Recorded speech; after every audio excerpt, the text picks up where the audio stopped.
अस्सलाम वालेकुम। ट्रापर्लो में खुश आमदीद। ENG 506 का लेसन नंबर 25 आज हम स्टार्ट करने जा रहे हैं English in language policy and planning.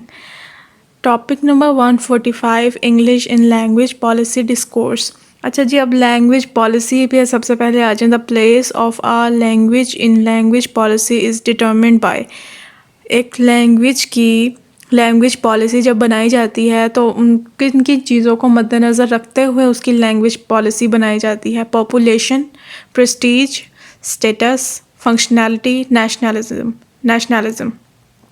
Population में कि कितनी ज़्यादा आवाम उस लैंग्वेज को बोल रही है, प्रेस्टीज उस लैंग्वेज की शोहरत कितनी है, कहाँ कहाँ वो फैली हुई है, स्टेटस क्या है उस लैंग्वेज का, फंक्शनैलिटी क्या है कि वो कितने काम सर अंजाम दे रही है वो लैंग्वेज, नेशनलिज्म क्या है कि वो कितने अपने जो होते हैं मुकामी जो होते हैं क्या कह लें कि उसकी मुकामियत क्या है, क्या उसकी जो है आइडेंटिटी है उस लैंग्वेज की।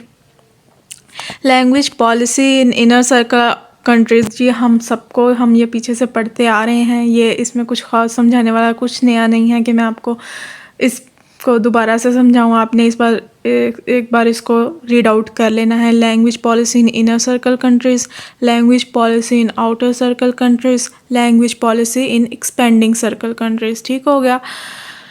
Topic number 146 choice and hegemony of language. Hegemony क्या होता है? डोमिनेंस। तो reasons for the dominance of English in the language policy. Language English की जो है क्यों इतना उसे डोमिनेंट कर दिया गया, क्या रीजंस है उसके पीछे। यूज़फुल एंड फंक्शनल जी कहलाई जाती है इंग्लिश के, बहुत ज़्यादा ये कारआमद है और बहुत फंक्शनैलिटी इसमें, ये बहुत काम सर अंजाम देती है। आप ठीक है। Access to knowledge and technological advancement. ज़्यादातर अब एडवांसमेंट जो हैं वो इंग्लिश में पाई जाती हैं। मतलब इंग्लिश कंट्रीज़ जो हैं वो टेक्नोलॉजी में एडवांस हो गई हैं, बहुत ज़्यादा तरक्की कर गई हैं। तो उन्हीं जो है उनकी ज़ुबान में वो टेक्नोलॉजीज़ पाई जा रही हैं, तो इस वजह से हम उसके ज़रिए इंग्लिश के ज़रिए एक्सेस कर सकते हैं उस नॉलेज को और टेक्नोलॉजिकल एडवांसमेंट को। The language of globalisation. जी हम सबको ये पता है। Factors that make English inevitable. ऐसे फैक्टर्स जिन्होंने इंग्लिश को एक जिसे कहते हैं हतमी कर दिया है कि हाँ यही लैंग्वेज होनी चाहिए ग्लोबलाइज्ड। वो कौन से फैक्टर्स हैं? A long history of contact with English. English के साथ बहुत ज़्यादा अरसा गुजार चुकी है हिस्ट्री, बहुत पीछे से ये चलती आ रही है, बहुत पुरानी ये लैंग्वेज है। तो जी इस वजह से ये भी एक फैक्टर है। Being the only link language in a multilingual country. एक कंट्री जहाँ पे बहुत सारी ज़ुबानें पाई जाती हैं, वहाँ पे इंग्लिश ऐसी लैंग्वेज है जो सबको लिंक करती है, सब उसे जानते हैं, उसके ज़रिए कम्युनिकेट कर सकते हैं। तो ये भी एक फैक्टर है। Being the language of trade, industry and higher education. जी सबको पता है ये बात। अब उनका है कि लैंग्वेज आपकी एक ज़रूरत है या आप इसे ख़ुद चाहते हैं। अ वांट और a need. For several jobs English is a requirement not an advantage. उनका कहना है कि ये एक रिक्वायरमेंट है, मतलब ये आपकी ज़रूरत है, आप चाहें या ना चाहें। आउटर सर्कल में, एक्सपेंडिंग सर्कल्स में, ये हम चाहें या ना चाहें हमारी ये ज़रूरत है। हमारी जो हायर एजुकेशन है, जो हमारी हायर जो हैं ऑर्गेनाइजेशंस, वहाँ पे इंग्लिश ही चलती है और गवर्नमेंट ने भी इंग्लिश को ही ऑफिशियल किया है। तो हम चाहें या ना चाहें हमने वो सीखनी ही सीखनी है। Better job prospects, upward social mobility, ये सब जी हमें पता है, ये हमारी सोसाइटी में ही होता है। हम आउटर सर्कल के हैं ना, हमें पता है। Constraints on choice of English. ये हम पहले भी पढ़ चुके हैं इंग्लिश के क्या ड्रॉबैक्स हैं, तो ये मैं इसे दोबारा रिपीट नहीं कर रही, ये बस आपने एक बार रीड आउट कर लेना, आपको क्लियर हो जाएगा। Role of bureaucracy in language policy. Bureaucracy का अब क्या रोल है लैंग्वेज पॉलिसी में? उनका कहना है policy decisions are taken by government bodies. ऐसा ही है, जो जो भी पॉलिसी होती है उसके जो डिसीजन करता है वो कौन करता है, वो गवर्नमेंट बॉडीज़ ही करती हैं, क्योंकि ये टॉप डाउन टेक्निक में वो करते हैं। ये टॉप डाउन टेक्निक हमारे सोसाइटी में चलती है, ऊपर से आते हैं ऑर्डर्स और जो स्पीच कम्युनिटीज़ हैं उसे मानती हैं। तो ब्यूरोक्रेसी का इसमें बहुत रोल है। Implementation regulations are framed by bureaucrats. जो चेंजेस होनी होती हैं लैंग्वेज पॉलिसी में या कहीं भी लैंग्वेज जो चेंज होनी होती है या सोसाइटी में कोई चेंज होना होता है, उसके कौन डिसीजन लेता है, वो फ्रेम कौन करता है, वो ब्यूरोक्रेट्स करते हैं। Decision makers are from the elite with vested interest in maintaining the role and status of English. जो वहाँ पे डिसीजन मेकर्स बैठे हुए हैं ऊपर, वो एलीट क्लास से बिलोंग करते हैं, और एलीट क्लास आपको पता है वो उनके यहाँ इंग्लिश ही डोमिनेंट है, और वो इंग्लिश के ही जिसे कहते हैं फॉलोअर हैं, उनको उसको ही वो ऊपर रखते हैं, उसको ही बोलते हैं वो ज़्यादातर। ठीक है, तो उसकी वजह से भी वो इंग्लिश का स्टेटस और रोल है ना ऊपर ही रखते हैं हर चीज़ में। The elite make policies oriented toward English. हाँ जी, वही बात आ गई। These policies further the hegemony of English. इन अब पॉलिसीज़ ने, अब वो एलीट बैठे हुए हैं, उनको इंग्लिश को ही बेहतर समझते हैं, वही बोलते हैं और वही डिसीजन मेकर हैं। तो इस चीज़ ने क्या कर दिया, इसने इंग्लिश को और डोमिनेंट कर दिया, इसने उसकी एक लेवल सेट कर दिया कि इंग्लिश ही डोमिनेंट रहेगी। ठीक है, topic number 147, effects of hegemony of English. अब इफ़ेक्ट्स पढ़ेंगे हम इंग्लिश की डोमिनेंस के। सबसे पहले बेनिफिट्स क्या हैं, बेनिफिशियल कैसे है इंग्लिश, अगर ये डोमिनेंट है तो ये कैसे बेनिफिशियल है। Communicative and instrumental function, role as lingua franca, global reach. क्या इसमें मुझे कुछ समझाने की ज़रूरत है? नहीं है। डेट्रीमेंटल मतलब अब इसके नुकसान क्या हैं, इस जो ये इसकी डोमिनेंस इतनी हो गई है, इसका क्या नुकसान है। सोशल स्ट्रैटिफिकेशन इसने कर दी है कि इसने सोशली दर्जाबंदी कर दी है। अगर किसी को आती है इंग्लिश तो वो बहुत हाई फाई समझा जाता है, जिसको नहीं आती उसे तो उसका तो वो अगर उसके मुंह से अगर कोई वो मिस प्रोनाउंस भी कर दे ना किसी इंग्लिश के वर्ड को, तो उसे पता नहीं कौन सी कैटेगरी में वो डाल देते होते हैं। सोशल स्ट्रैटिफिकेशन कर दिया है कि एलीट क्लास हो गई है, मिडिल क्लास हो गया है, पुअर तबका हो गया है। इस वजह से एक्सक्लूजन इसने कर दी हुई है। एक्सक्लूजन का वो आगे बता रहे हैं तो मैं अभी नहीं बता रही। एक्सक्लूजन कर दी हुई है इसने। Problems associated with education and literacy, इसकी वजह से तालीम हासिल करने में और जो है वैसे ही अनपढ़ जो एक रेट है उस चीज़ में उसने प्रॉब्लम्स क्रिएट की हैं।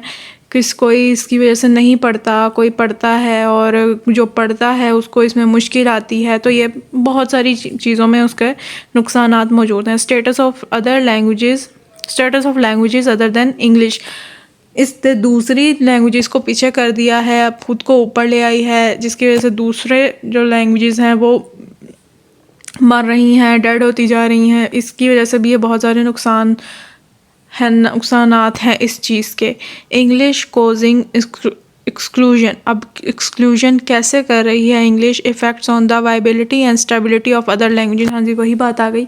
इसने एक्सक्लूड कर दिया, बाहर निकाल दिया दूसरी लैंग्वेजेस को, जिसकी वजह से दूसरी लैंग्वेज मर रही हैं, वो स्टेबल नहीं हैं, उनके स्टेबिलिटी को और वाइबिलिटी को नुकसान हो रहा है, वो इफ़ेक्ट हो रहा है। Inability to use the official language, हम अपनी ऑफिशियल लैंग्वेज को ही इस्तेमाल नहीं कर सकते, उसे सही से इस्तेमाल नहीं कर सकते। हम अनएबल हैं क्योंकि हमें दो लैंग्वेजेस दे दी गई हैं ना, हम अपनी इंग्लिश लैंग्वेज को सही तरह प्रोनाउंस कर पाते हैं, बोल पाते हैं, ना हम अपनी उर्दू लैंग्वेज को सही तरह बोल पाते हैं। तो ये इनएबिलिटी है, lack of proficiency in English. हम इंग्लिश लैंग्वेज में भी प्रोफिशिएंट नहीं हैं। तो ये चीज़ क्या कर रही है, एक तो ये हमारी अपनी ज़ुबान को एक्सक्लूड कर रही है, दूसरा ये कि हम प्रोफिशिएंट नहीं हैं इंग्लिश में, तो ये हमें एक्सक्लूड कर रही है अपनी सोसाइटी के दूसरे जो है सर्कल से, हमें ये पीछे कर रही है क्योंकि हम उसमें इंग्लिश में प्रोफिशिएंट नहीं हैं, और इंग्लिश तो हर किसी को चाहिए। ठीक है, ये जो ऊपर वाला पैराग्राफ है ये वही उन्होंने बताया गया है। ये जो मैंने हाईलाइट किया है। In multilingual context students lagging behind due to the English as medium of instruction. हाँ जी, इंग्लिश जो है वो मीडियम ऑफ इंस्ट्रक्शन है हमारे जो है एजुकेशन सिस्टम में, जिसकी वजह से बहुत सारे जो लोग हैं जो मल्टीलिंगुअल हैं उनकी बहुत सारी अलग सी लैंग्वेज है, कोई उर्दू बोलता है, कोई बलोची है, कोई सिंधी है, उसकी वजह से इंग्लिश की वजह से वो पीछे रह रहे हैं एजुकेशन में। ठीक है। Topic number 148 hegemony of English implication for language policy and planning. अब जी हम क्या करेंगे, extending the scope of English need for a policy to make English.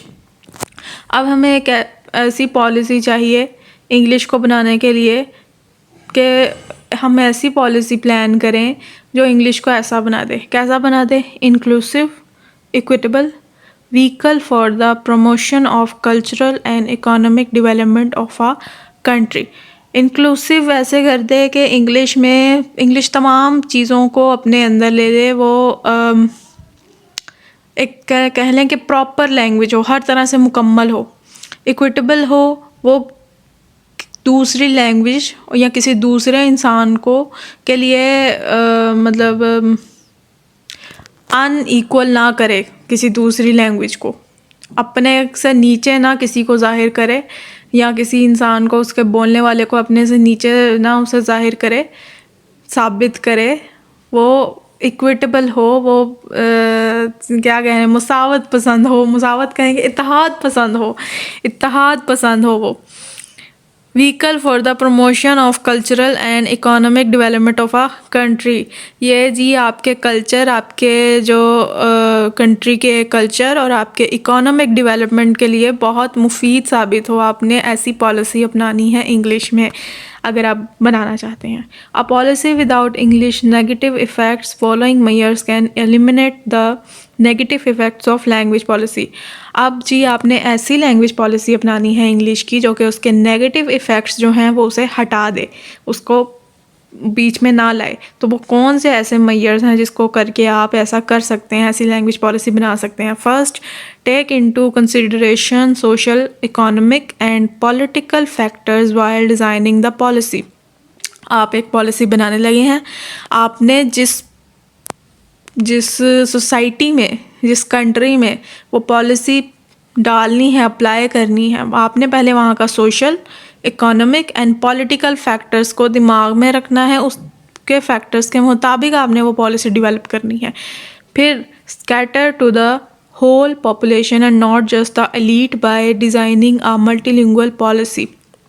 आपने खाली एक ही तबके को सहूलत नहीं देनी, फैसिलिटेट नहीं करना खाली इंग्लिश को अप्लाई करके। आप इंग्लिश को अप्लाई कर देंगे, उसकी पॉलिसीज़ बना देंगे, तो इससे क्या होगा, उसको एलीट तबके को होगा फ़ायदा। और दूसरे जो तबके हैं, जो आपका मिडिल क्लास तबका है और उसमें इतने सारे सोशल सर्कल्स हैं, सोशल आइडेंटिटीज़ के लोग हैं, आपका सिंधी है, बलोची है, आपका जो उर्दू है, उसको आप दिमाग में नहीं रख रहे।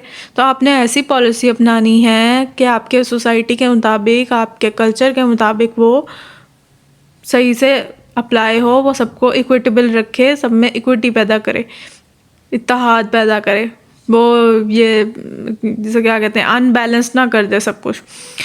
Minimise exclusion, ensure that it contributes to the overall cultural, human and socio economic. हाँ जी, वही पूरे वाली बात के सबको वो सर्व करे एक जैसा। ठीक हो गया। Topic number 149 language policy and planning in Pakistan. अब प्री पार्टीशन लैंग्वेज पॉलिसीज़ हम पढ़ेंगे कि इंडिपेंडेंस से पहले क्या लैंग्वेज पॉलिसी अपनाई ब्रिटिश ने। तो ये हमने पिछले भी चैप्टर्स में पढ़ा है, मैं इसे दोबारा रिपीट नहीं कर रही, आपने इसे एक बार रीड आउट करना है, आपको क्लियर हो जाएगा, कोई इतनी नई बात नहीं है इसमें। ये जी एक है, the British displayed some tolerance to the indigenous language. उन्होंने कहा है कि ब्रिटिश जो थे उन्होंने कुछ जो दिखाया, कुछ गुंजाइश दिखाई थी देसी लैंग्वेजेस के लिए, दूसरी लैंग्वेजेस के लिए जो कि कल्चर्स में, उस कल्चर में आम थी। The tolerance was a part of political policies. उनका ये जो टॉलरेंस था, जो उन्होंने इतनी गुंजाइश दिखाई थी इस चीज़ के लिए, नरमी दिखाई थी। यह भी एक हिस्सा थी उनकी पॉलिटिकल पॉलिसीज़ के हवाले से कि उनको इस हवाले से पॉलिटिकल फ़ायदे हो रहे थे। ठीक है, क्या फिर एक पॉलिसी अपनाई उन्होंने, अपीज़मेंट पॉलिसी। अपीज़मेंट पॉलिसी में क्या था? वॉरेन हेस्टिंग्स वॉरेन है, हाँ जी, तो ये अपीज़मेंट पॉलिसी फिर उन्होंने अपनाई। इसमें क्या है? Warren Hastings, governor of India from 1774 to 1785, used indigenisation as a means of governance. ये एमसीक्यूज भी है। तो उसने, ये जो वॉरेन हेस्टिंग्स था, उसने एक ये पॉलिसी अपनाई। इसमें उसने क्या किया, जो देसी लोकल, जो इंग्लिश कह रही हूँ, जो लोकल लैंग्वेजेस थी उन लोगों की, बरसगीर में जो मौजूद लोग थे उनकी जो लोकल लैंग्वेजेस थी उसको उनके जो थे क्या कहें, उनके लिए गुंजाइश पैदा की उन लैंग्वेजेस के लिए as a means of governance, के ये भी उनकी एक पॉलिसी में शामिल था, उनको गुंजाइश देना। Supported the cultivation of Indian classical languages as a strategy to appease the established indigenous elites. हाँ जी, वो क्या था, जो पॉलिटिकल उनका पर्पस क्या था कि वो जो इस्टेब्लिश्ड एलीट हैं वहाँ पे मौजूद, जिनकी देसी लैंग्वेजेस हैं और वो एलीट हैं, उनको अपने अंडर लिया जाए। Supported the cultivation of Indian classical languages as a strategy to peace. हाँ जी, उनको खुश करने के लिए। पॉलिटिकल मोटिव क्या थे? Encourage the language of Indian vernaculars by a British to control the natives more efficiently. इस तरह वो करके जो उनके नेटिव जो थी अवाम, उनको कंट्रोल कर सकें, उनके जो है उनके लिए नरमी पैदा करके, उनके फ़वाइद थोड़े से दे के, उनको थोड़े से जिसे कहते हैं सहूलियात दे के, तो उनको खुश करके उनको अपने अंडर किया जाए। To control the natives more efficiently. ठीक है, और इसके अलावा उन्होंने अपने जो ब्रिटिश वहाँ पे जो आके रहने लगे थे उनको बहुत इनकरेज किया कि वो इंडियन वर्नाकुलर्स सीखें, इंडियन की मुकामी ज़ुबान सीखें, ताकि वो नेटिव से कम्युनिकेट कर सकें, उनको अपने अंडर ले सकें, उनको ज़्यादा अच्छी तरह कंट्रोल कर सकें। ठीक है, madrasas and colleges were established all over India. जी, मदरसे और कॉलेजेस पूरे इंडिया में इस्टेब्लिश किए गए। Introduction of English, the suggestion to teach English was made in 1792 by one of directors of the East India Company. ये आपने एमसीक्यूज याद रखना है। रिजर्वेशन अबाउट इंग्लिश, ये हम पहले भी पढ़ चुके हैं, मैं इसे दोबारा नहीं दोहरा रही। ये एक और MCQs. In 1832 recommendations were made about employing Indians in the civil services and teaching them English. ठीक हो गया। Initially confined only to the Bengali Hindus, ये जी शुरू में सिर्फ बंगाली हिंदूज तक महदूद था कि वो ही बस सिविल सर्विसेज में आ सकते हैं। ठीक है, फिर जी learning of English by Indians. Common people received education in their own language. जो कॉमन पीपल थे बरसगीर में, वो यही प्रेफर करते थे कि वो अपनी ही ज़ुबान में सीखें, एजुकेशन लें, जबकि एलीट जो थे वो प्रेफर करते थे इंग्लिश एजुकेशन को। Topic number 150, language policy and planning in Pakistan. अब जी पोस्ट पार्टीशन लैंग्वेज पॉलिसी हम पढ़ेंगे, इंडिपेंडेंस के बाद की पार्टीशन की पॉलिसी। ठीक है, इन 1973 constitution includes the following 2 clauses. वो कौन कौन से थे? रिगार्डिंग लैंग्वेज पॉलिसी की बात हो रही है। उनका सबसे पहले उन्होंने ये अरेंजमेंट की कि इंग्लिश को रखा जाए जैसे पहले ही जो था, पहले ही कॉलोनियलिज्म में जैसे रखा जाता था इंग्लिश को, जैसे वो चल रही थी उसे वैसे ही चलने दिया जाए, अनटिल जब तक हम इंग्लिश की प्रॉपर अरेंजमेंट्स ना कर दें कि वो कहाँ कहाँ यूज़ होगी, कैसे यूज़ होगी, कहाँ पे कैसे सिखाई जाएगी, क्या उसके मॉडल्स होंगे, फलाना टमकाना जो भी। ठीक है, उसके अलावा उन्होंने प्रोविंशियल असम्बली, मतलब हर सूबे को ये इख्तियार दिया कि वो अपने अपने सूबों में अपनी अपनी जो उनकी लैंग्वेजेस है उसको सिखा सकते हैं, पढ़ा सकते हैं अलॉन्ग विद नेशनल लैंग्वेज। ठीक है, इंग्लिश के साथ या उर्दू के साथ जो भी उनकी इंग्लिश नेशनल लैंग्वेज है उसके साथ साथ अपनी एडिशनल लैंग्वेज को वो प्रमोट कर सकते हैं। Language policy for Urdu. अब उर्दू के लिए क्या लैंग्वेज पॉलिसी अपनाई गई? सबसे पहले तो ये MCQs देख लें। Urdu the national language is the mother tongue of only 7.57% of the population. फिर जी Urdu was made the language of instruction for the primary level. Urdu को प्राइमरी लेवल के लिए के तक लैंग्वेज ऑफ इंस्ट्रक्शन रखा गया। फिर द पॉलिसी फॉर इंग्लिश पे आ जाएं। क्या इंग्लिश के लिए पॉलिसी अपनाई गई? Civil service of Pakistan and army were to Englishised bodies.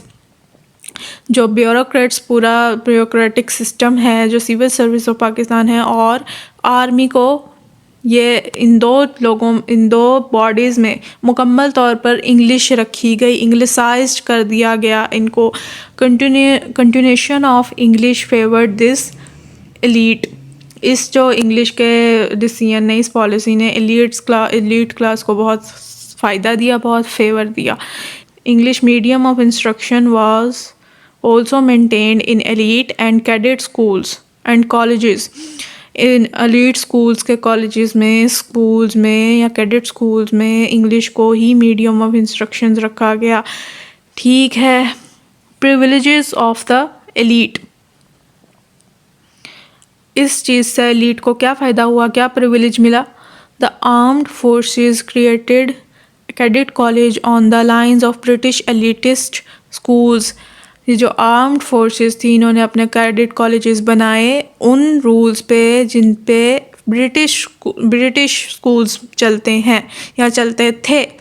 ठीक है, ब्रिटिश एलिटिस्ट स्कूल जिन पे चलते थे, जो रूल्स उन स्कूल में थे उन्होंने उसी रूल्स पे अपने ये स्कूल बनाए। The schools were subsidised by the state. In schools को इमदाद मिलती थी कहाँ से? स्टेट से। ठीक है, these rules were believe to produce suitable candidates for filling elitist position in the military and civil services. इन स्कूल्स से ही आगे जो एलिट क्लास में पोजीशंस पे जो आएंगे इन्हीं स्कूल से निकल के आते थे या आते हैं। ठीक है, और इसीलिए इन स्कूल्स में वही रूल रखे गए क्योंकि उनके ये जो दो बॉडीज़ थी वो ब्रिटिश रूल पे ही कायम थी। जैसे ब्रिटिश रूल चलाते आ रहे थे वैसे ही ये लोग चला रहे थे आगे से। ठीक है, कॉन्सिक्वेंसेस ऑफ प्रिविलेजिंग पॉलिसी। अब इसके क्या नताइज थे? Promotes the hegemony of English as it. इसने इंग्लिश की डोमिनेंस को बढ़ाया। कैसे?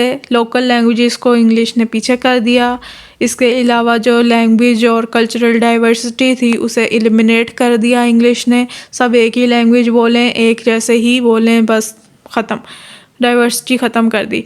इसके अलावा इसने इंग्लिश यूजिंग एलीट को बहुत फ़ायदा दिया। जो एलीट इंग्लिश यूज़ करते थे उसे फ़ायदा दिया और दूसरे जो तबका था उसे इसने नुकसान पहुंचाया, जिसकी वजह से गुर्बत भी बहुत बढ़ी। इसके अलावा क्या था जी? continuation of two parallel system in education was a reflection of the British policies before partition। ये जो दो तरह के सिस्टम रख दिए गए थे एजुकेशन में कि इंग्लिश भी है उर्दू भी है, इस तरह का सिस्टम हो गया था, इसने जी ये एक अक्स देता था हमें ब्रिटिश पॉलिसीज़ का जो कि पार्टीशन के वक्त उनका था। जैसे ब्रिटिश रूल करते थे, जैसे उन्होंने अपना एजुकेशन सिस्टम रखा था, बिल्कुल ये वही था जो ये आगे उन्होंने किया आफ्टर इंडिपेंडेंस। ठीक है, created two medium of instruction resulting in two classes, common and the elite. इस चीज़ ने जी टू क्लासेस बना दी, एक कॉमन एक एलीट। जाहिर सी बात है, आप इंग्लिश को भी कर रहे हैं, आप दूसरी लैंग्वेजेस को भी साथ लेके कोशिश कर रहे हैं, दूसरे लैंग्वेजेस के आइडेंटिटी के लोग वहाँ पे पाए जा रहे हैं, आप उनके ऊपर इंग्लिश थोप रहे हैं, तो ये तो हो गई एक कॉमन बन गई क्लास, एक एलीट क्लास बन गई। इसने जी डिस्क्रिमिनेशन पैदा कर दी जॉब अपॉर्चुनिटीज़ में कि आपको इंग्लिश नहीं आती होगी तो आप अच्छी जॉब नहीं हासिल कर सकते, ठीक है। इसके भी फिर आ गया जी जनरल ज़िया, फिर जी आ गए जनरल ज़िया और उर्दूनाइजेशन पॉलिसी आ गई कि जनरल ज़िया साहब आ गए। उन्होंने क्या किया, उन्होंने उर्दू को मीडियम ऑफ इंस्ट्रक्शन रख दिया सारे एजुकेशन सिस्टम्स में, ठीक है, सारे in all government schools from class 1 कि सबको उर्दू में ही मीडियम ऑफ इंस्ट्रक्शन दिया जाए, सबको उर्दू में ही इंस्ट्रक्शंस दी जाए क्लास 1 से लेकर एंड तक, ठीक है।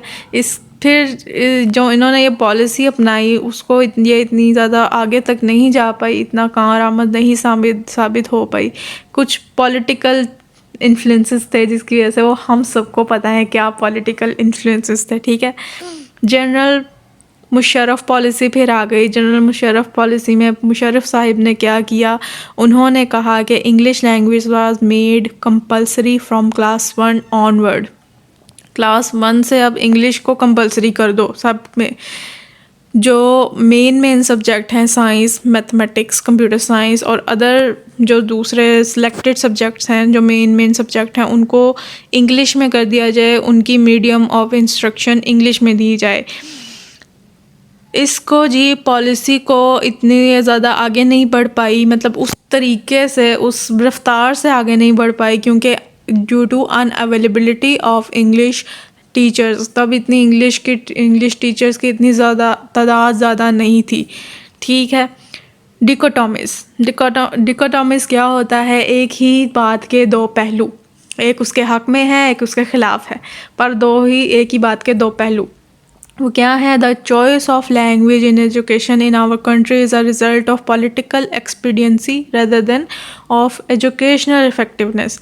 मतलब कि हमारे जो मुल्क में इंग्लिश को लाया जाता है वो इस वजह से नहीं लाया जाता कि वो उसकी फंक्शनैलिटी बहुत है, वो बहुत अच्छी लैंग्वेज है, बहुत यूज़फुल है, ना ना ना, ऐसी कोई सीन नहीं है। हमारी जो है कंट्री में वो इंग्लिश को इसलिए लाया जाता है क्योंकि वो पॉलिटिकली बहुत फ़ायदे दे रही है वो हमारी कंट्री को, बस इसी वजह से लाया जा रहा है। इसके अलावा एम्बिवेलेंस टूवर्ड इंग्लिश के हमें हमारा एक तरफ इंग्लिश के लिए बहुत रुझान है, हम उसे सीखना भी चाहते हैं, हम चाहते हैं हम इंग्लिश में प्रोफिशिएंट हो जाएं, हमें उसके क्या कहते हैं उससे फ़ायदे भी चाहिए, हमें जो है दूसरी कंट्री से उसके ज़रिए रब्ता भी करना है और दूसरी तरफ हमें उसके लिए हम सही से कोई जज्बात भी नहीं है हमारे, हम अपनी लैंग्वेज को आगे देखना चाहते हैं, हम अपनी लैंग्वेज को के ज़रिए हम सीखना चाहते हैं हर चीज़। तो ये जो दो आ गए हैं ना जज्बे, ये होता है एम्बिवेलेंस टूवर्ड इंग्लिश, ठीक हो गया। इसी के साथ होता है हमारा लेसन ख़त्म। अपना ध्यान रखें, दुआ में याद रखें। अल्लाह हाफ़िज़।